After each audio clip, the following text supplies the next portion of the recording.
Janet and I have been married for 12 years, and we've been together since we were 10.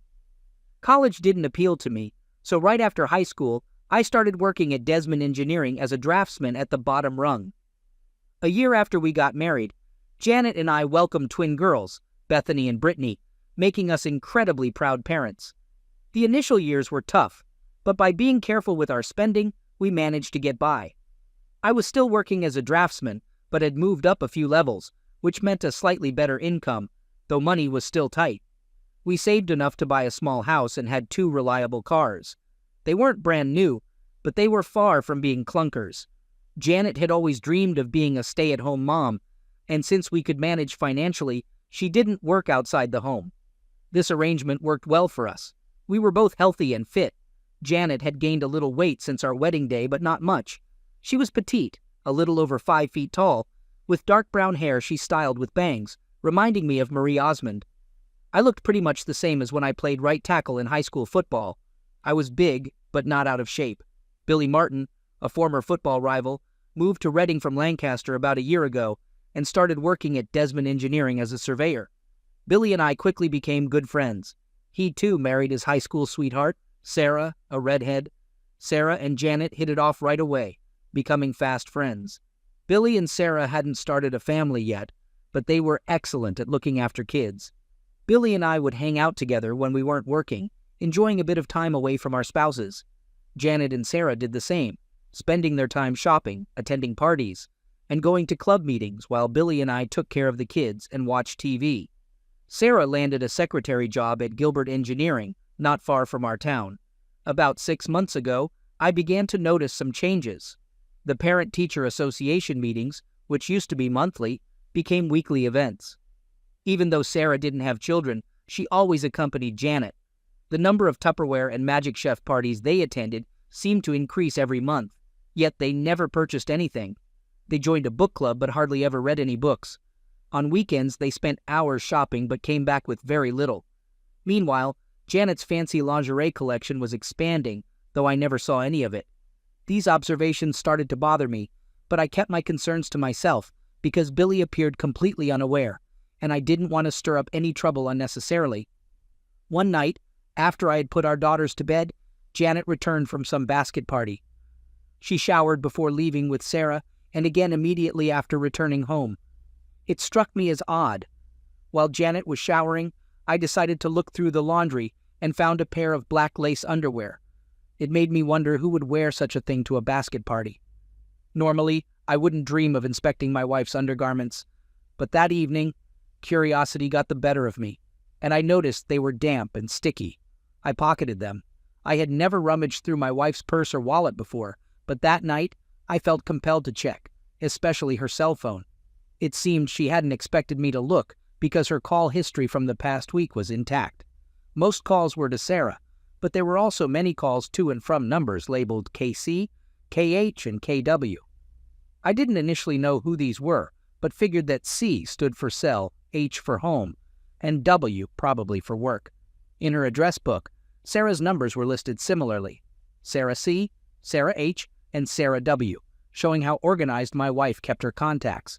Sarah's work number included an extension, and when I compared it to the KW number, it matched Sarah's, but with a different extension. It was clear then that Janet had been in touch with someone at Sarah's workplace, and that Sarah likely introduced them. With Gilbert Engineering closed, I decided to use Janet's phone to dial the KW number.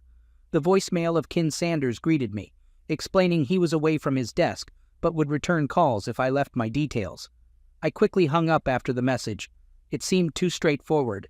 Since Gilbert Engineering was closed, I used Janet's phone to dial the KW number and reached Ken Sanders' voicemail.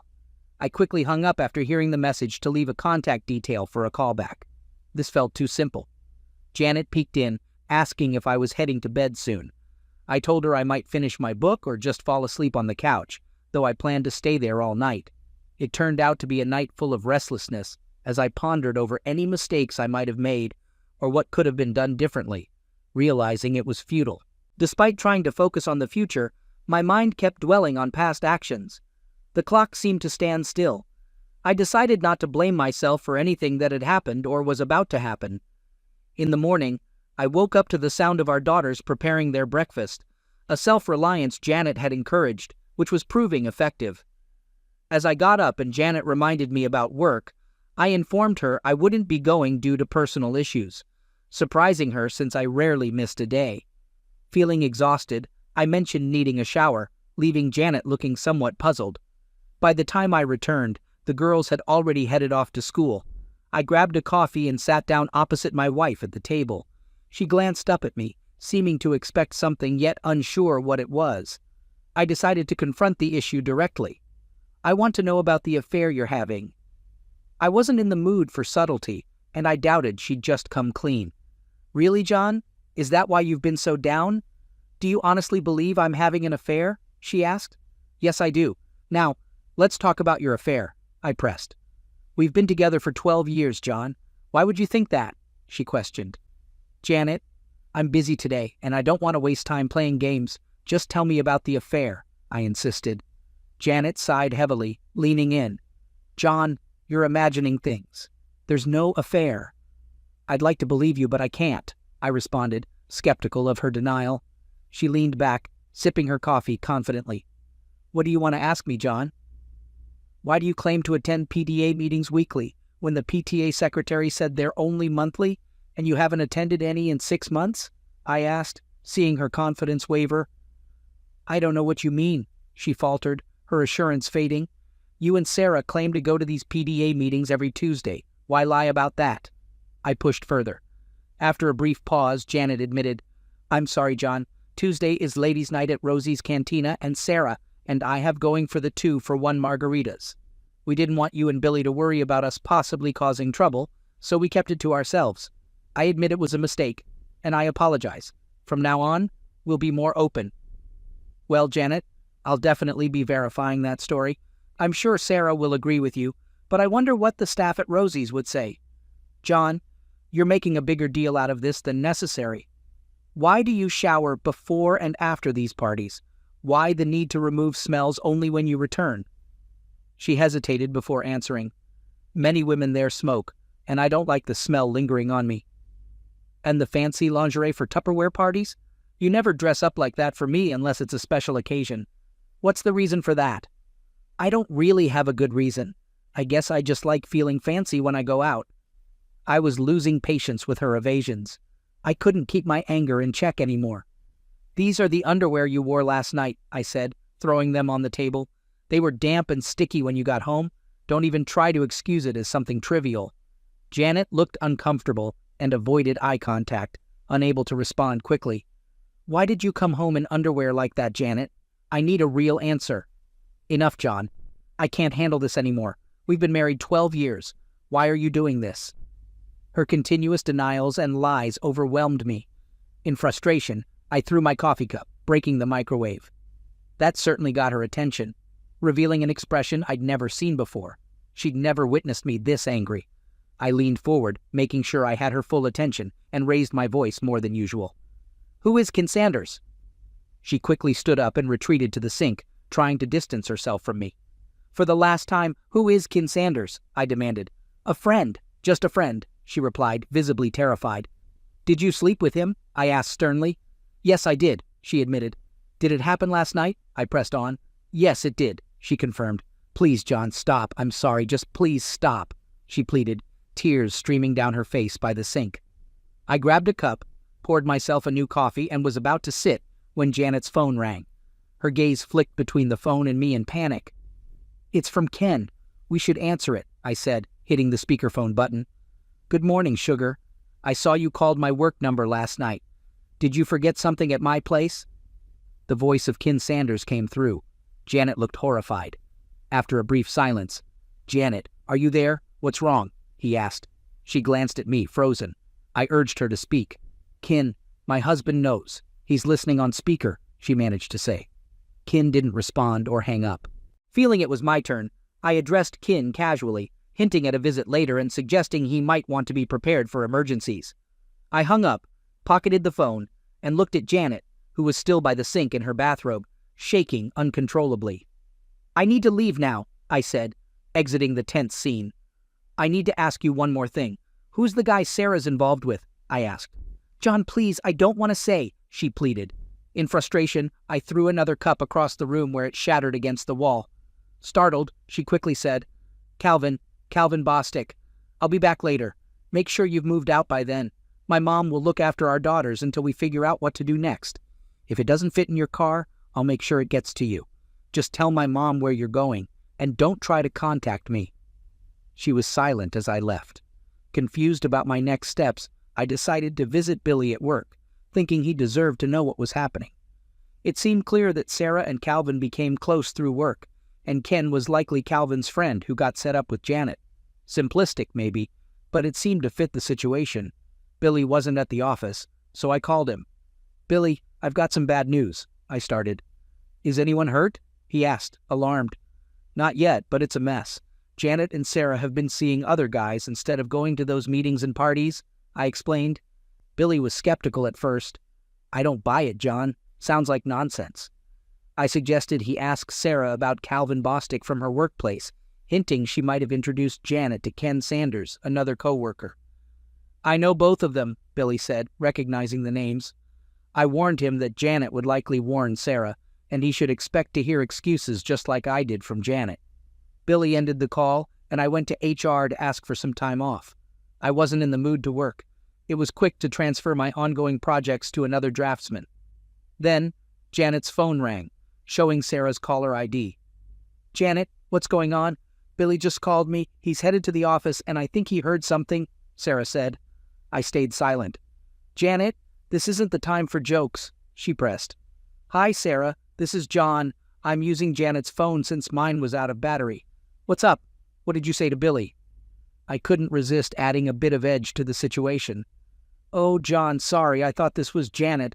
I'll try her at home," Sarah said, flustered. "Don't bother. She's busy packing up her things. No time to talk," I informed her. "Packing? What do you mean?" Sarah asked, confused. "She's moving back with her parents for a bit," I explained. The silence on her end was telling. I suggested, "Maybe you should warn Calvin that Billy knows and is on his way. He might appreciate a heads up." "Oh no, this is really happening," Sarah panicked before abruptly hanging up. I couldn't believe her nerve. Canceling our only credit card was straightforward, and changing the PIN for our ATM debit card took just a few minutes. However, I was unsure what to do about our joint checking account.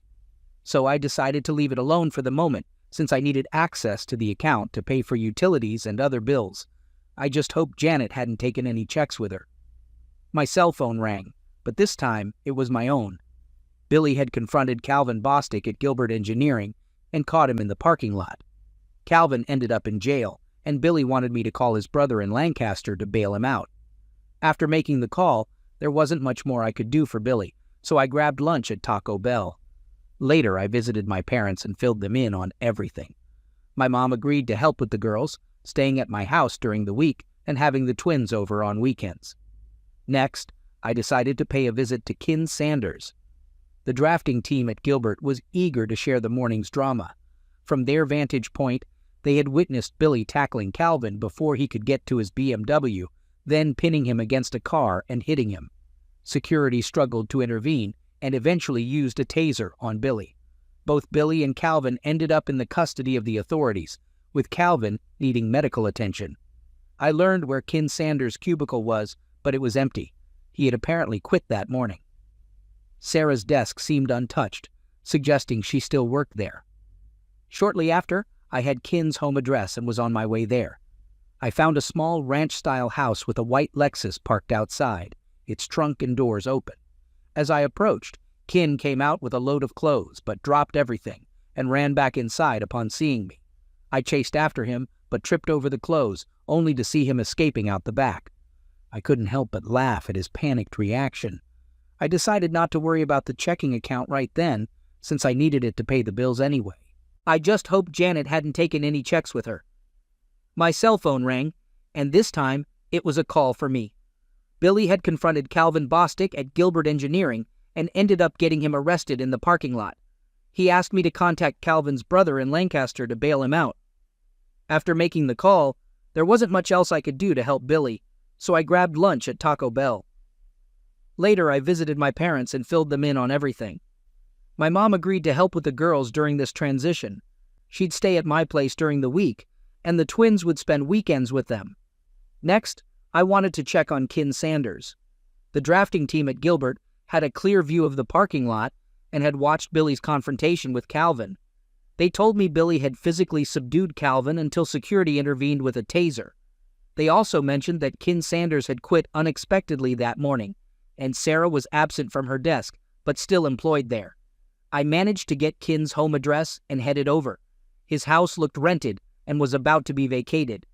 I hoped to talk to Kin but didn't intend to chase him. Inside, I found his cell phone, passport, and personal documents on a desk, along with a laptop on the dining table.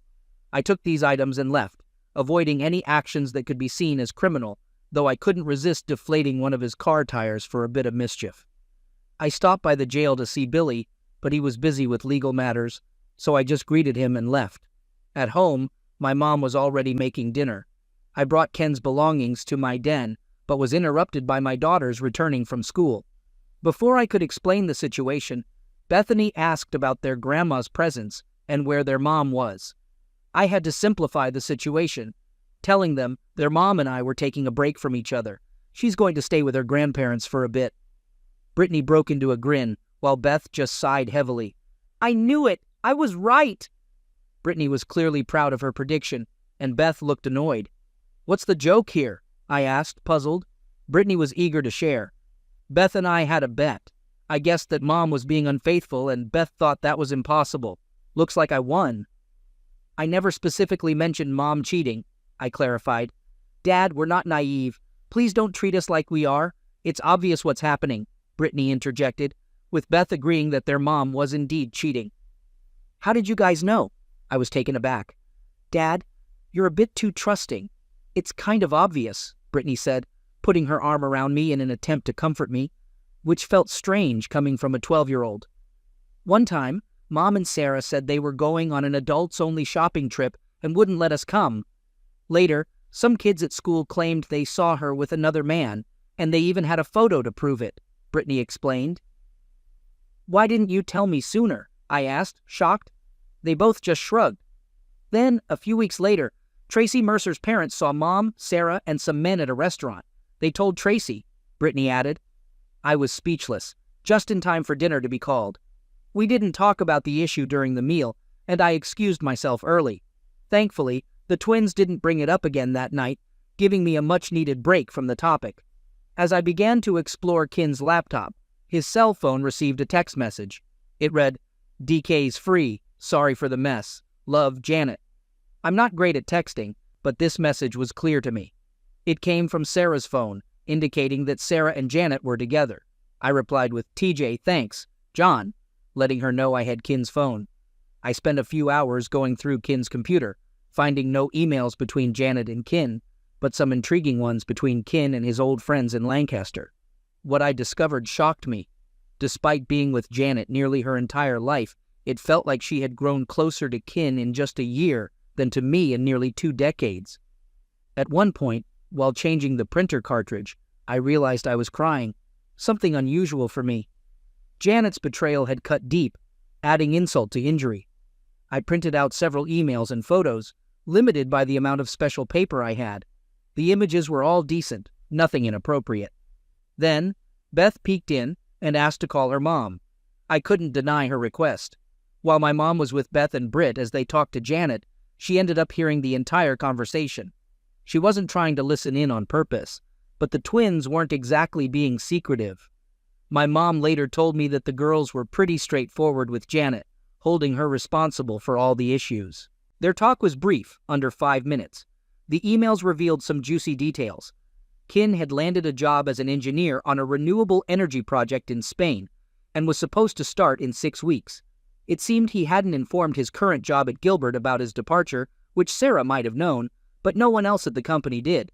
He had everything sorted for his move, except now I had his passport. Getting a new one would be his best move, although he'd have to act fast to meet his start date. It was unlikely he'd report the passport stolen to the police, considering the circumstances. He hadn't booked his flight yet. One email to a friend shed light on a lot.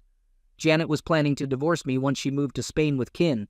She figured I wouldn't let her take the twins abroad, and planned to have me declared an unfit father to prevent me from having visitation or custody. Ken wrote the email, so it was his word, but I wished I had something directly from Janet. I printed several copies of this email for safekeeping.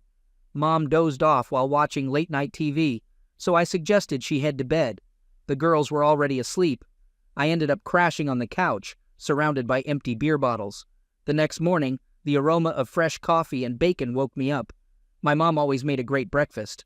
The girls were nearly done with their cereal when I joined them at the table, bracing myself for their playful teasing before I could even think about addressing the situation with my soon-to-be ex-wife.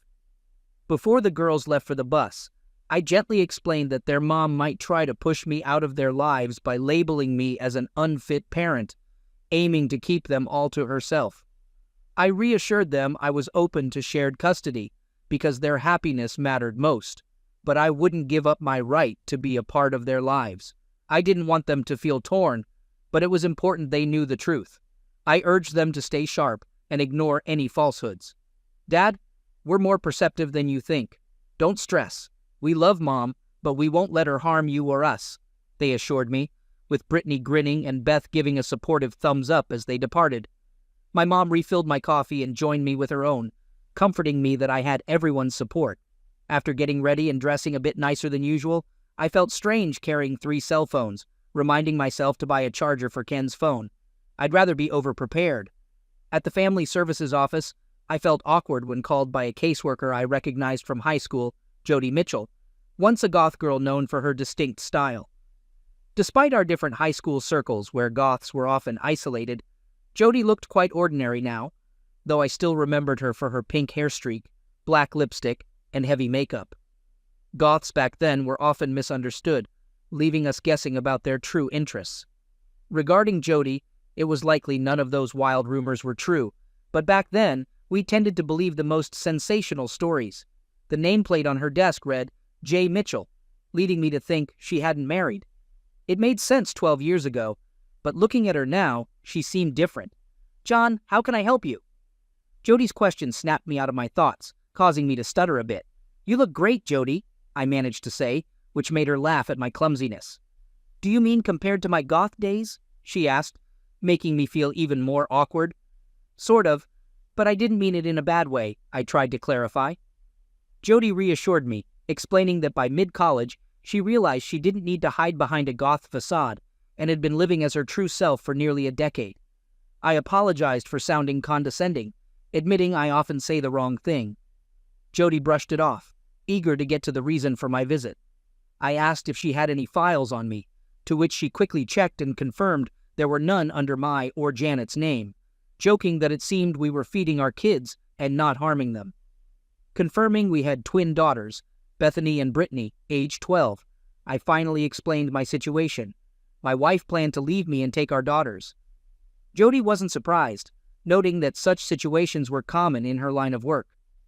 Does she need a real reason to accuse me of something like that? I asked, noting that usually a mom would bring some proof or documentation to support her claim. Jody confirmed there was nothing in their records against me at the moment. So, how can I be sure you're not just setting me up? Maybe she hasn't reported anything yet, but is gathering evidence like medical records or police reports, I pondered, worried that the absence of records didn't prove my innocence. It sounds like you're saying I'm trapped no matter what, I concluded. Jody reassured me that wasn't necessarily the case and asked why I thought my wife would take such actions. Reluctantly, I showed Jody an email from Ken that I had printed out, admitting I'd taken it from a computer without permission, understanding it couldn't legally be used, but still showed some evidence of their plans. I mentioned the term conspiracy, without knowing its exact legal meaning, expressing my confusion and fear about protecting myself and my daughters without the means to hire a lawyer. Jody leaned back, contemplating, then asked if I could return the next morning, wanting to keep the email copy. I agreed and left, feeling a bit of kinship as we exchanged smiles, seeing Jody in a new light beyond her goth past. Faced with the possibility of divorce and uncertain finances, I randomly chose a lawyer from the phone book, paid up front in cash for a complete service package, not wanting to leave anything to chance.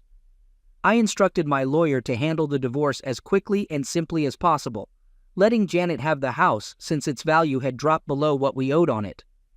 My main demand was at least joint custody of our daughters, aiming for full custody if possible. I agreed to pay child support, but refused to provide alimony. While heading to lunch, Billy called needing a place to stay, and I immediately offered my support. We met at Taco Bell for lunch, where he greeted me with an unusual grin. Curious, I asked what was going on. He shared that a hospital employee had updated him about Calvin. Sarah visited Calvin at the hospital, only for Calvin's unaware wife and kids to show up, causing a scene that led to Sarah being escorted out by security. Billy also mentioned Sarah had quit her job and was likely at home, though he was unsure of her whereabouts or why Calvin's family wasn't with him. Frankly, Billy didn't care about the details anymore. Billy took a week off to sort his life out, and although my mom was staying with us, we figured we'd manage his sleeping arrangements. He planned to collect his belongings from his place, hoping to avoid Sarah. My next stop was supposed to be the insurance agent, but another call interrupted me. It was Cameron Wilcox, asking me to come over and help settle things, as Janet was distressed, and her mother's presence wasn't helping. "Who will be there?" I asked. Cameron replied it would be the three of us along with Janet's sister, Carla. Unsure of his expectations, I agreed to arrive in 20 minutes. The mood was heavy when I got there, bringing along my folder of evidence while refusing any coffee offered. "Who's going to start this?" I asked. Cameron explained that Janet felt I had overreacted, accusing me of anger and making her confess to things that weren't true just to appease me. She insisted she had done nothing wrong and that I had no grounds to kick her out. It was clear Janet had given her family a very cleaned-up account of our issues. Understandably, she might not want to confess her affair to her parents, but I was frustrated she was pinning the blame on me. "What do you expect from me, Cameron? To expose her lies or confess to errors I didn't make?" I queried, looking for clarity. "Just hoping to clarify things with some facts," he responded. "What has she said about the guy she's been seeing?" Cameron recounted Janet's denial of having a boyfriend, suggesting any meetings were innocent gatherings misinterpreted by me. "In the past month, she's had over 80 calls with this friend. How often has she called you or her mother in that time?" Their gazes shifted to Janet, who wouldn't meet their eyes. "Does this sound like just a casual friend?" I challenged, pulling out Ken's phone. "Carla, can you read this text sent right after I confronted her?" I handed her the phone, which displayed a message to Ken from Janet, expressing regret. Carla returned the phone without comment. "Does this seem casual to you?" There was silence. A few weeks back, Janet and Sarah claimed they were shopping at the King of Prussia Mall. The girls wanted to join, but were told it was adults only. Here are some photos from that day. I showed Cameron 6 pictures, none of which matched their supposed location. Everyone looked troubled, especially as it was clear the images didn't align with Janet's story. "That looks like Noble's Grove, not the King of Prussia Mall," Martha pointed out, after being quiet until then. "Janet, you're clinging to this man in every photo, which isn't how you act with just friends. It's clear that Ken is more than just a friend to you. What were you trying to do?" Janet started to cry, caught off guard by the photos. I showed a few more pictures, some taken at Olive Garden and one at Red Lobster, all appropriate but clearly intimate. Cameron, visibly disappointed by the deceit, apologized for having to bring me into this situation. As I was leaving, Janet exited the room in tears. We never discussed the issue with her underwear, but it seemed unnecessary by then. Cameron apologized at the door, regretting what had happened, but assuring me it wouldn't be overlooked. When I arrived home, I found that Mom and Billy had arranged a temporary sleeping spot for him in the small room where I keep my computer. Billy had brought over a pile of his clothes from his house, noting Sarah wasn't there when he stopped by. The most notable thing at home was a piece of mail for Janet from the passport office. Despite knowing I shouldn't, curiosity got the best of me, and I opened it to find a family passport featuring Janet and our daughters, excluding me. I recalled the girls mentioning a photo session, but hadn't realized it was for this. Right away, I called Cameron to let him know Janet's passport had arrived. I told him to inform Janet she could get it if she sent Ken to my house for it, as I'd only hand it over to him. Normally, I'd have been at work and unaware of the mail, but I happened to be home that day. Cameron mentioned they had asked Janet to move out and didn't know where she'd go, showing they were quite upset with her. He agreed to pass on the message about the passport. Dinner was lively, mainly focusing on the twins. A lady from Family Services visited us at school today, Bethany shared with a hint of mischief. I prodded for details, learning they spoke with Jody, a caseworker who also attended our high school. The girls teased me for playing dumb about knowing Jody and shared that she spent over an hour talking about me, which they interpreted as her having a fondness for me. Our meal was interrupted by a call from Carla, wanting to meet. At McDonald's, over hot coffees, she attempted to relay Janet's side of things. She admitted up front that her explanation might be lacking, as Janet's story seemed convoluted to her. I pointed out it sounded like she was preparing to offer excuses rather than answers. Carla acknowledged my skepticism, urging me to just listen and get it over with since I had other matters to attend to. Carla started by saying Janet blamed everything on Sarah. According to her, Sarah's affair with Billy seemed thrilling and romantic, something Janet felt she had missed out on, having only known stability and love with me. When Ken Sanders joined Gilbert, Sarah got Janet to go out with them for drinks and meals. During these outings, Sarah and Calvin often snuck away together, leaving Janet and Ken by themselves. This led to Janet and Ken starting their own affair, which quickly escalated. Janet found herself swept up by Ken's adventurous stories and ambitions, eagerly agreeing to move to Spain with him. However, she struggled with the idea of leaving the twins, knowing I wouldn't let her take them abroad. She even considered trying to portray me as an unfit father. Janet now recognizes her mistake, especially after realizing the girls were more attached to me. She's now willing to agree to a divorce without complications, provided she doesn't try to take the twins. Carla mentioned that Sarah returned to her parents' home, prompting Billy to move back to his place temporarily, with plans to sell or rent it. He spent his morning sorting out financial and legal affairs, including a visit to Gilbert to seek compensation, though their lack of a fraternization policy made it a tough case. Lastly, Billy discovered Calvin was being discharged from the hospital, running into his wife, who was handling the paperwork. Before Billy could leave, Calvin's wife approached him, explaining her efforts to have Calvin drop the charges against Billy.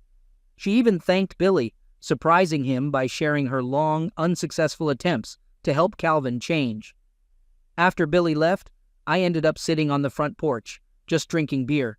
My mom joined me with a meatloaf sandwich and a beer of her own, staying silent but keeping me company.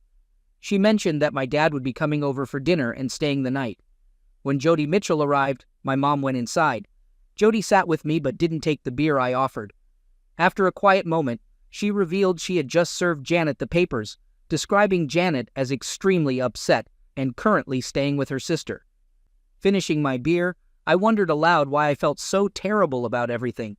Jody remarked that in situations like these, there's no real win, just scenarios that are less terrible. I considered another beer, but decided against it, asking Jody if she could talk to the twins about the situation. I worried that anything I said might come across as negative towards their mom and potentially drive a wedge between us. Jody agreed to come by at 7 that evening to talk to them. As she left, she paused and looked back, sharing a smile with me, which felt like a positive sign. That night, Jody spent a good amount of time with Beth and Britt, explaining things gently. Meanwhile, Billy and I worked on clearing out his house of anything related to Sarah. After that, Jody began visiting several times a week, becoming a regular presence in our lives. Jody started spending just as much time with my mom as she did with my daughters, and I noticed she was avoiding me a bit. I was okay with it, but curious. One evening, after putting the girls to bed, she came to sit by me. Before I could say anything, she asked if I had any wine. I awkwardly replied that I only had wines with screw tops, not corks, which she found amusing. She asked for a red wine, and though it was more of a jug than a bottle, she didn't mind. As we drank, I finally brought up her visits, wondering how much longer she'd need to see the twins. She clarified that she wasn't really here for the twins, but to see me, which confused me since she barely spoke to me during her visits. I thought she was keeping her distance on purpose. She laughed off my concern about fraternization policies, then playfully suggested I should ask to see her tattoos. Surprised, I inquired about them, and she teased that finding them would be more fun, especially with a bit more wine. We both laughed as I topped off our glasses. Searching for the tattoos turned out to be thrilling, since we had to stay quiet to avoid waking up the girls. The fourth tattoo was hidden in a very intimate spot, which I took my time appreciating until she decided it was enough and gently pushed me away. She left early before the twins woke up, but I couldn't shake the feeling they somehow knew what went on. I instructed the lawyer I found in the phone book to finalize the divorce papers and send them to Janet. She would have to accept my terms or handle things on her own. She was living with Carla when the papers were delivered, but I didn't hear anything back, not even a phone call. Weeks went by without any word. My dad's health was declining, causing my mom to spend more time with him than at my house. With school ending, the twins stayed with her over the summer, which ended with my dad moving into an assisted living facility. Billy and I helped my mom prepare our family home for sale, and then she moved back in with me. Throughout the summer, Jody kept visiting the girls at my mom's and started spending several nights a week at my place. The girls enjoyed outings and meals with her, and I was pleased they were receiving so much attention. I was no longer feeling envious. It was clear they understood what was happening between Jody and me. Janet barely called the twins, once a week at most, with the calls sounding forced and brief, often not even mentioned to me by the twins. Billy finalized his divorce from Sarah, but I was unclear about the status of my own divorce. Billy was looking to start a surveying business and wanted me as a partner, but I was short on funds until my mom stepped in to help. After realizing Medicare would eventually cover my dad's expenses, my mom suggested using their savings to invest in the new business Billy and I were starting. She saw it as not just helping out, but also investing in our future. Within 3 months, Billy and I got our surveying business off the ground, where my drafting skills proved useful for creating plot drawings. When school resumed, Janet unexpectedly met with the twins, instead of them seeing Jody at the guidance office, which disappointed them. Despite trying to remain polite, their meeting with Janet was strained. She expressed her love and regret over how things turned out, mentioning her plans to visit Spain and promising postcards, yearly birthday calls, and Christmas gifts. The girls were upset when she left. Janet didn't inform me about her departure, but her parents visited the following week to apologize for her actions without making excuses. They expressed a desire to stay in the twins' lives, which I was open to. Carla, caught between her sister and her parents, felt too ashamed to face me. My divorce was finalized 2 months later. To celebrate, Jody and I enjoyed a rare dinner out at Red Lobster, leaving the twins at home. They seemed okay with it, perhaps even happy for us. We ended up staying overnight at the local Holiday Inn. When I returned home at 10 in the morning, the twins were visibly excited. They didn't say much, but spent the entire day with huge smiles. A year into running our business successfully, my father passed away. My mom considered moving to Florida to be with her sister, but hesitated because of the twins. The girls thought it was a good idea for Grandma to move, suggesting Jody could fill in for her, despite not being as skilled in the kitchen. They also mentioned they were ready for separate bedrooms, clearly planning ahead. The girls received birthday cards from their mom, but no phone call, along with numerous postcards featuring Spanish windmills, the significance of which was unclear to me. For Christmas, they got beautiful embroidered dresses that were too small, thanks to a growth spurt, but they didn't seem to mind. Gilbert Engineering turned into our largest client. Billy found some comfort knowing Calvin had shifted careers to teach electronics at a local vocational school, a step down from his previous role. He was single again, while Sarah had remarried and moved to California. Ken Sanders didn't stay long at his new job abroad and was back in the States, though his current whereabouts were unclear. Billy even reached out to his high school alumni network to try to track him down. My best friend thought I was too lenient with Ken. Interestingly, the twins continued to receive postcards featuring windmills, but the messages were always vague with no real updates. Cameron mentioned Janet had called a few times, now working at a travel agency in Barcelona, but she didn't bring up Ken or explain what had happened between them. Jody and I eloped to Maryland for a low-key wedding. Within a year, we were expecting a child, which thrilled Brittany and Bethany. They joked about having a little goth sister, a private laugh they shared with Jody but kept from me